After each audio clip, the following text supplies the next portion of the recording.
A very good morning, students. Okay, today we are going to discuss further more about our chapter of history portion. Okay, as you all know, we are discussing about our chapter of history portion. That one is from trade to territory, the company established powers. Okay, हमने इसके बारे में first PPT presentation के अंदर discuss किया था कि कैसे ट्रेडिंग इस पॉइंट ऑफ व्यू से इस पॉइंट ऑफ व्यू में चेंज हो गई थी। आगे हम उसके बारे में और डिस्कशन करेंगे। देखिए first slide,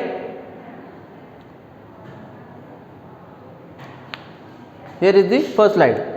okay, now observe here, the company tried to continuously press for more concession and manipulate existing privilege। तो कंपनी ने क्या और ज़्यादा प्रेस डाउन करना शुरू किया, दबाना शुरू किया, ताकि ज़्यादा से ज़्यादा प्रिविलेज वो कैप्चर कर सके, ताकि ज़्यादा से ज़्यादा मार्केट जो इंडिया का मार्केट था वो कैप्चर करे और वहाँ से ज़्यादातर प्रॉफिट वो गेन कर सके, क्योंकि प्रोडक्ट वहाँ पर चीप फॉर्म में मिलते थे और अपनी कंट्री में ले जाकर वो उसको महंगे दामों पर बेचकर प्रॉफिट गेन करना चाहते थे। जैसे कि यहाँ पर दे रखा है, press for more concession and manipulate existing privileges. Manipulate existing मतलब जो पहले से वहाँ पर सेलर्स थे, प्रोड्यूसर थे, बिजनेसमैन थे, उनको मैनिपुलेट करना शुरू किया। और यहाँ पर ये ऑब्जर्व कीजिएगा, पिक्चर इमरुद्दीन कुली खान की है। ओके, इसके बारे में अभी हम डिस्कस करने वाले हैं। Aurangzeb farman for instance had granted only the company the right to trade duty free. तो औरंगजेब जब जिंदा था, ओके, और उसके जो फॉरमेन्स बचे थे उसके जाने के बाद उन्होंने कंपनी को ये अलाउ किया कि वो ट्रेड कर सकती है ड्यूटी फ्री, मतलब कि उनके ऊपर किसी तरीके का टैक्स नहीं लगेगा ट्रेडिंग करने के लिए। वो चाहे यहाँ से कुछ भी खरीद कर ले जाएं, उन पर किसी तरह का टैक्स नहीं लगाया जाएगा। वो वहाँ से कुछ भी यहाँ पर लाकर बेच सकते हैं, उन पर किसी तरह का टैक्स नहीं लगाया जाएगा। आगे, officials of the company who they are carrying on private trade on the side were expected to pay duty. तो जो कंपनी के जो ऑफिशियल्स थे पहले उनको ये था कि उन्हें ट्रेड के लिए पेमेंट करना पड़ेगा एज अ टैक्स, जो पेइंग टैक्स होता है या फिर जो ड्यूटी होती है वो पे करनी पड़ेगी। This they refuse to pay cause an enormous loss to revenue for Bengal. और जब उन्होंने उस चीज़ को पे करने से मना भी करना शुरू कर दिया, क्योंकि औरंगजेब जब तक था और उसके फॉरमेन्स ने उन्हें ट्रेड के लिए ड्यूटी पे करने से मना कर दिया था कि वो उन्हें ट्रेड के लिए ड्यूटी पे करने की ज़रूरत नहीं है, टैक्स पे करने की ज़रूरत नहीं है। तो उससे हुआ क्या, जो बंगाल का रेवेन्यू होता था, मतलब कि प्रॉफिट, वो धीरे धीरे कम होने लग गया, क्योंकि बंगाल से ज़्यादा ट्रेडिंग हो रही थी और वहीं पर रेवेन्यू पे नहीं किया जा रहा था। तो उससे बंगाल की जो रेवेन्यू था, जो प्रॉफिट था, वो धीरे धीरे डाउनफॉल में जाने लगा। The nawab of the Bengal Murshid Quli Khan didn't like it. जो बंगाल का नवाब था उस टाइम पर, तो जो मुर्शिद कुली खान थे, उनको ये चीज़ बिल्कुल भी ठीक नहीं लगी, जो कि ये रही उनकी पिक्चर यहाँ पर गिवन है, मैंने अभी आपको बताया था। ओके, और ये आप देख सकते हैं कि बंगाल का सीन है कि कैसे शिप्स वहाँ पर आया करते थे और ट्रेडिंग काफ़ी ज़्यादा बड़े लेवल पर होती थी, बहुत सारे शिप्स वहाँ पे हमेशा खड़े रहते थे। Okay, the next slide, here is observe कीजिए। ओके, फिर यहाँ पे कहा गया trade led to battles. Trading ने फिर धीरे धीरे बैटल का फॉर्म लेना शुरू कर दिया था। कैसे? After the death of Aurangzeb the Bengal's Nawab asserted their power and autonomy. Aurangzeb के मरने के बाद जो बंगाल के नवाब थे उन्होंने ही पावर को असर्ट कर दिया और अपनी ऑटोनॉमी, मतलब खुद के रूल्स और रेगुलेशन चलाने शुरू कर दिए, थोड़ा उसमें बदलाव लाए। उसके बाद Murshid Quli Khan was followed by Arvind Khan, Alivardi Khan, okay, Alivardi Khan, and then Siraj Uddaula as the nawab of Bengal. तो मुर्शिद कुली खान के बाद अगर वो चले जाते हैं तो उसके बाद बंगाल का नवाब कौन बनने वाला था? अलीवर्दी खान, और उसके बाद भी सिराज उद्दौला। जो ये 3 पर्सन थे, ये बंगाल के नवाब थे, मतलब कि एक के बाद एक वो उस क्राउन को संभालने वाले थे। Okay, these were strong rulers, ये स्ट्रॉन्ग रूलर्स थे। They refuse to grant the company concession, demanded large tributes for the company's right to trade. उसके बाद ये सब बहुत स्ट्रॉन्ग रूलर थे और उन्होंने क्या डिमांड किया कि कंपनी को अपने ट्रेडिंग के लिए एक लार्ज अमाउंट में ट्रिब्यूट पे करना पड़ेगा।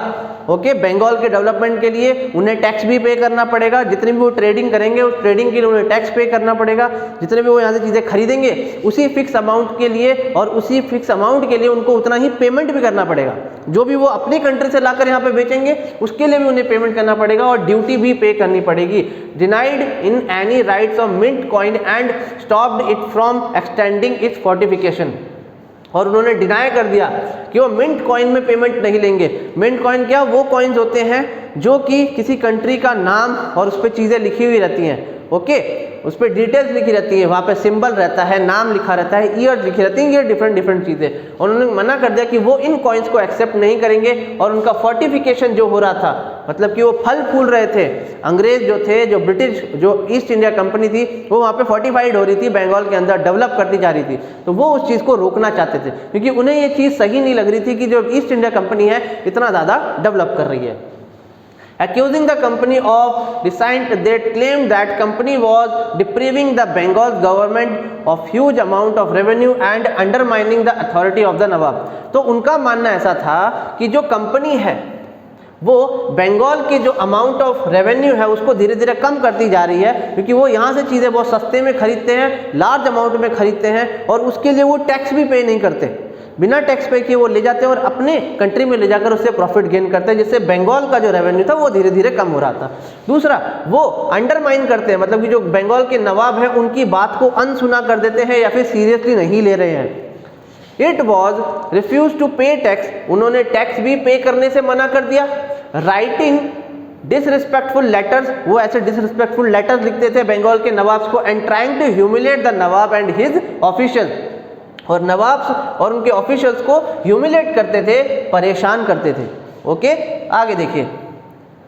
Company was convicted that to extend trade it had to enlarge its settlement by a privilege and rebuild its fort, और कंपनी चाहती थी कि वो अपने ट्रेडिंग को बढ़ाए, अपने लिए फोर्ट बनाए, मतलब अपने किले तैयार करे और अपने बिजनेस को और बड़े लेवल पर स्टेब्लिश करे ऑल ओवर बंगाल के अंदर, ऑल ओवर कंट्री के अंदर। The conflict led to confrontation and finally culminated its famous Battle of Plassey। पहले तो वो जो बातचीत चल रही थी कि आपको टैक्स पे करना है, आपको ऐसे ऐसे हमारे रूल्स और रेगुलेशंस फॉलो करने हैं, लेकिन जब उन्होंने इन चीज़ों से मना कर दिया तो वो धीरे धीरे जो बहस थी उसने बैटल का फॉर्म ले लिया और जो फेमस बैटल थी द बैटल ऑफ प्लेसी वो शुरू होने वाली थी। ये है अली वर्दी खान, उनकी पिक्चर मैंने यहाँ पे साइड में लगा रखी है। ओके, नेक्स्ट स्लाइड देखिए। The battle of Plassey, observe कीजिएगा, यहाँ पर फोटो दे रखी है Robert Clive in military uniform, ये बहुत ही इंपॉर्टेंट पर्सन है इस बैटल के अंदर। व्हेन अली वर्दी खान डाइड, जब ये मर गए उसके बाद इन 1756 के अंदर तो Siraj Uddaula become the nawab of Bengal, Siraj Uddaula वो बंगाल के नवाब बन गए, उन्होंने बंगाल को कंट्रोल करना शुरू किया। उसके बाद इन्होंने ही द बैटल ऑफ प्लेसी लड़ी थी।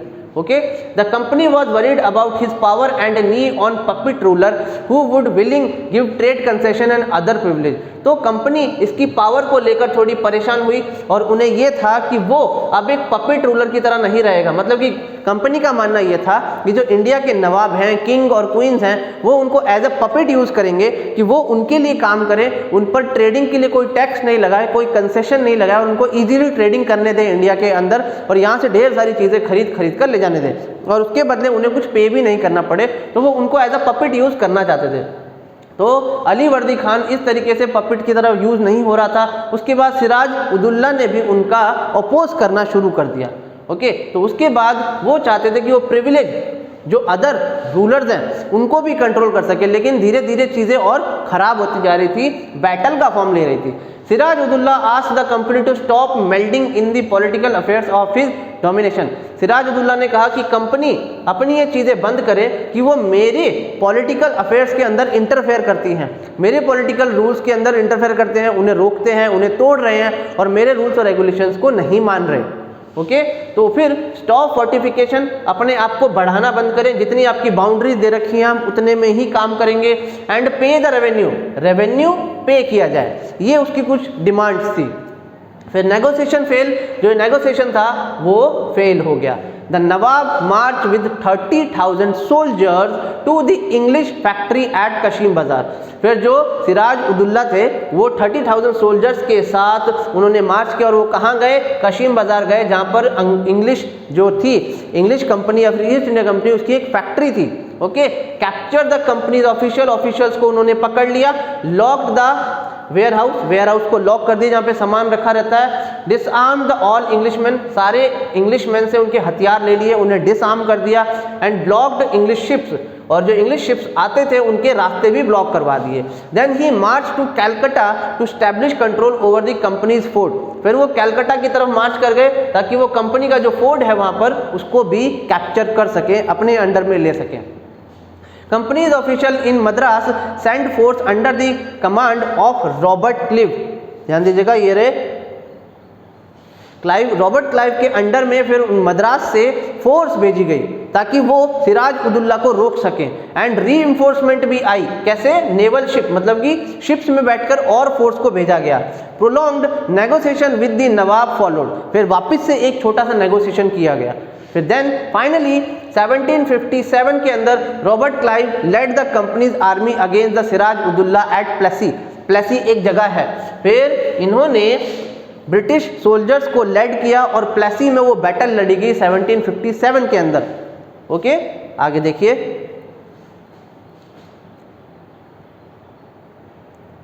Here is the next slide. उसके बाद on the main reasons for the defeat of nawab was the force led by Mir Jafar one Sirajullah commander never fought the battle. तो सिराज उदौला की जो बैटल हारने का जो रीज़न था वो एक्चुअल में एक ये रीज़न था कि किसी ने उसे बिट्रेड कर दिया था, धोखा दे दिया था। वो कौन था? वो था मीर जाफर, जो कि उसका कमांडर था, जो कि आर्मी को लेड कर रहा था और उसने ही लड़ने से मना कर दिया। जब सेनापति ने लड़ने से मना कर दिया तो काफ़ी सारे सोल्जर्स वहाँ से भाग गए, काफ़ी सारे मारे गए और कई सारे लड़ने से उन्होंने भी मना कर दिया और जिस वजह से सिराज उदौला वो बैटल हार गया। Clive had managed to rescue his support by promising to make him nawab after crushing Siraj Uddaula. Clive ने क्या किया था? उसने मीर जाफर से ये प्रॉमिस किया कि सिराज उदौला के मरने के या हटने के बाद वो उसे बंगाल का नवाब बना देगा और इस लालच में उसने जो सिराज उदौला था उसको बिट्रेड कर दिया, धोखा दे दिया। The Battle of Plassey became famous. It was the first major victory of the company won in India. और Battle of Plassey इसीलिए इतनी फेमस है क्योंकि ईस्ट इंडिया कंपनी की ये पहली जीत थी जो कि इतने बड़े लेवल पर हुई थी। बैटल लड़के ईस्ट इंडिया कंपनी ने किसी को हराया था। After the defeat of Plassey, Siraj Uddaula was attended and Mir Jafar made the नवाब। उसे पकड़ लिया गया सिराज उदौला को और मीर जाफर को बंगाल का नवाब बना दिया गया। द पपिट नवाब, एक तरह से पपिट जो ईस्ट इंडिया कंपनी के अंडर में काम करेगा। Not always as a helpful as company wanted them to be, लेकिन वो उतना हेल्पफुल नहीं रहा जितना कंपनी को लग रहा था कि वो उनके काम आएगा। ये देखिए, ये क्लिप है जब वो मीर जाफर से मिले हैं बैटल के बाद, ये उसका सीन है और ये है सिराज उदौला की picture. Okay, you can observe. Here is the next slide.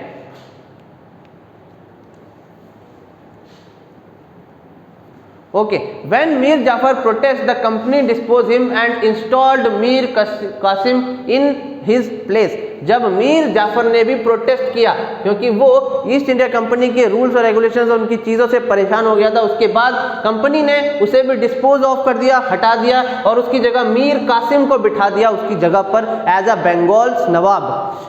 When Mir Qasim complained, he turned was defeated in a battle fought at Buxar 1764, driven out of Bengal and Mir Jafar was reinstalled।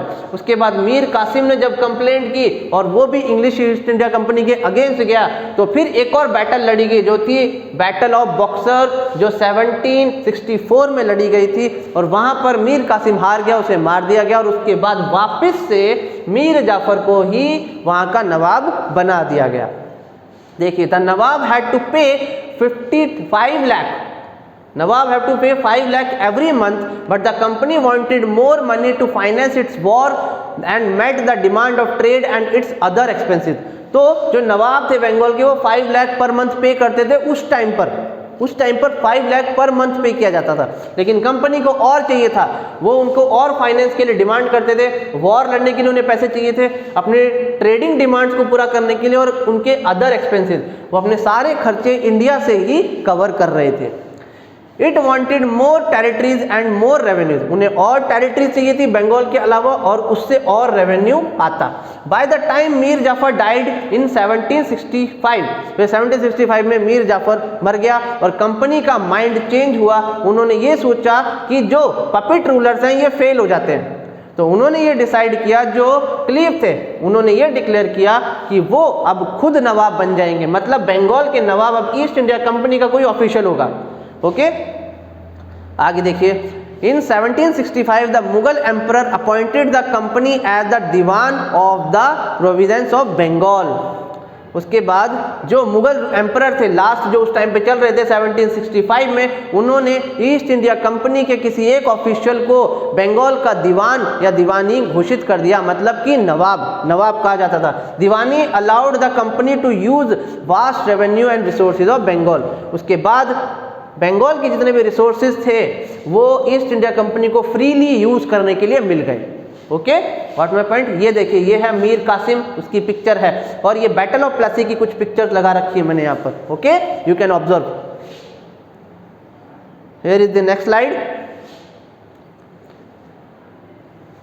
दिवानी of Bengal and ascension of the company. From 18th century company's trade with India had expanded. और 18th century के आते आते उनकी जो trading थी India के साथ वो एक्सपेंड हो गई, बढ़ गई, क्योंकि वो बंगाल के दीवान बन चुके थे। It had to buy most of the goods in India with gold and silver. उस टाइम पे उन्हें हर गुड को गोल्ड या सिल्वर में ही खरीदना पड़ता था। ओके, फ्रॉम ब्रिटेन से वो गोल्ड और सिल्वर लाते थे और इंडिया में चीज़ें खरीदते थे। लेकिन जब उन्होंने बैटल ऑफ प्लासी लड़ी, उसके बाद उन्होंने वो पैसा लाना कम कर दिया और यहाँ से चीज़ें अपने ही मर्जी से उठाने लग गए। और फिर लास्ट जब वो दीवान बन गए बंगाल के, फिर उन्होंने वो थोड़ा बहुत जो पैसा आता था उसको भी लाना बंद कर दिया। This was because at this time Britain had no goods to sell in India. क्योंकि उन टाइम पर उनके पास इंडिया के अंदर बेचने के लिए कुछ नहीं था, तो वो सोना और चांदी लाते थे यहाँ से चीजें खरीदने के लिए। The outflow of gold from Britain slow after the battle of Plassey. तो आउटफ्लो जो था गोल्ड का वो फिर क्या हो गया, स्लो हो गया जब उन्होंने बैटल ऑफ प्लासी जीत ली। एंड इंटायरली स्टॉप्ड, फिर पूरी तरह से बंद हो गया जब वो दीवानी मिल गई उनको बंगाल की। Okay, now revenue from India could finance company expensive. जो इंडिया से उनका खुद का रेवेन्यू होता था, मतलब बंगाल के अंदर से, अब वही कंपनी के सारे खर्चों को निकालने में उनके काम आता था। ओके, तो इंडिया से ही पैसा लेते थे और उन्हीं के पैसों से अपने खर्चे निकालते थे, एक्चुअल में ये कहा जाता था। The revenue could be used to purchase cotton and silk textile in India. यहाँ से कॉटन और सिल्क खरीदा जाता था। मेंटेन कंपनी ट्रूप्स, कंपनी के जो ट्रूप्स थे उनकी सर्विसेज को मेंटेन करना, उनकी डिमांड्स को पूरा करना, उनके हथियार, कपड़े वगैरह, खाना पीना, सैलरी, सब चीज़ें। And met the cost of building the company's fort. और जो कंपनी के जो फोर्ट बनाने का जो खर्चा आता था और ऑफिशियल बिल्डिंग्स कलकत्ता के अंदर, वो भी इसी पैसे से कवर किया जाता था। यानी कि फाइनली ब्रिटेन गवर्नमेंट का और ब्रिटिश का एक भी पैसा नहीं लग रहा था ये सारी चीज़ों में, वो सारा पैसा इंडिया से और बंगाल से ही कवर कर रहे थे। आगे देखिए, company's official become nabobs and era of corruption. Nabobs मतलब पारसी लैंग्वेज में या पर्शियन लैंग्वेज में नवाब को नोबोब्स कहा जाता था। ओके, तो कंफ्यूज मत होइएगा। The company acquire more power and authority after the battle of Plassey. Actual nawab of Bengal we are forced to give. जब बैटल ऑफ प्लासी लड़ी गई उसके बाद जो नवाब थे एक्चुअल बंगाल के, उनको फोर्स किया गया कि वो अपने लैंड और वास्ट सम ऑफ मनी, मतलब कि काफ़ी सारा पैसा और ज़मीनें जो ब्रिटिश गवर्नमेंट के जो सोल्जर्स हैं, उनके ऑफिशियल्स हैं, उनको एज अ गिफ्ट प्रोवाइड कर दे उनको permanently. Robert Clive himself assumed a Fortune in India. Robert Clive की खुद का बहुत ज़्यादा पैसा, सोना चांदी और काफ़ी ज़्यादा बड़ा एम्पायर था उसका, बड़े बड़े महल थे उसके नाम पे उस टाइम पर। He had came to Madras, now Chennai, from England in 1743. वो मद्रास आया था जिसको हम चेन्नई कहते हैं, कब? 1743 के अंदर, at the age of 18। Okay, observe कीजिएगा, एट द एज ऑफ 18 वो आया था। और फिर when 1764 he left India with his fortune of worth rupees 4,01,102 okay, it's not dollar, जो इंग्लैंड की करेंसी थी उसके अंदर उस टाइम पर ये वैल्यू थी। जब वो इंडिया से गया तब उसके पास इतनी पैसे थे, इतनी फॉर्च्यून था, मतलब कि फॉर्च्यून की खजाना कह सकते हैं। Okay, when he was appointed governor of Bengal, जब उसको बंगाल का गवर्नर बनाया गया 1764 में, he was asked to remove corruption in company. उससे कहा गया कि वो कंपनी से करप्शन को कम करे। उसे कहा गया कि कंपनी से करप्शन कम करे, लेकिन वो खुद जब उसको क्रॉस एग्जामिन किया गया तो पता चला कि वो खुद सबसे बड़ा करप्ट पर्सन था। उस बंगाली, जब उसको बंगाल की दीवानी दी गई तो उसने सबसे ज़्यादा करप्शन किया और इसीलिए उसके पास इतना सारा पैसा था। ध्यान दीजिएगा, 1767 में वो गया और 1772 में उसे क्रॉस एग्जामिन किया गया पार्लियामेंट के अंदर, और 1774 में फिर उसने सुसाइड कर ली, क्योंकि उसकी सारी जो खजाना था और चीज़ें कंपनी ने वापस ले ली, क्योंकि वो उसने करप्शन से कमाई थी। Okay,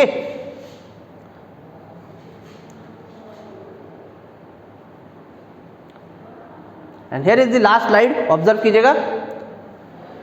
Nabobs, many of them came from humble background and their utmost desire was to earn enough money in India and return to Britain and lead a comfortable life। तो काफी सारे जो उसमें से ऑफिशियल थे वो एक हम्बल बैकग्राउंड से बिलोंग करते थे। ओके, वो चाहते थे कि वो इंडिया के अंदर इतना कमा ले और फिर वो वापस अपने देश ब्रिटेन लौट जाएं ताकि वो एक कंफर्टेबल लाइफ स्पेंड कर सके बाकी की जिंदगी। कुछ तो अच्छे माइंड के लिए आए, अच्छे माइंड से वहां पर आए थे। Those who managed to return, जो वापस चले गए उस वेल्थ और फ्लैशी लाइफ जीने के लिए, जो कि ब्रिटेन में जाकर बहुत अमीर बन गए एकदम से, they were called nabobs and aligned version of Indian word. Indian word का एक वर्जन होता है जिसको हम नवाब को अब नोबोब कहते हैं, ब्रिटेन के अंदर कहा जाता था। दे वेयर ऑफन सीम एज अपस्टार्टर्स। अपस्टार्टर मतलब जिनका मजाक उड़ाया जाता है कि एकदम से उनको तरक्की मिल गई, ठीक है, तो उनका मजाक उड़ाया गया और उन्हें सोशल क्लाइंबर्स कहा जाता था ब्रिटेन के अंदर। और सोसाइटी में उनको रिडिक्यूलसली उनकी बेइज्जती की जाती थी, उनका मजाक उड़ाया जाता था। Made fun of in plays and cartoon में उनको एज अ कैरेक्टर लिया जाता था उनका मजाक उड़ाने के लिए, क्योंकि वो एकदम से वहां से पैसा कमा के ब्रिटेन में आके अमीर हो गए और अमीर लोगों के अंदर आने लग गए, तो उनको खानदानी अमीर नहीं माना जाता था। ओके, तो दैट्स ऑल फॉर टुडे।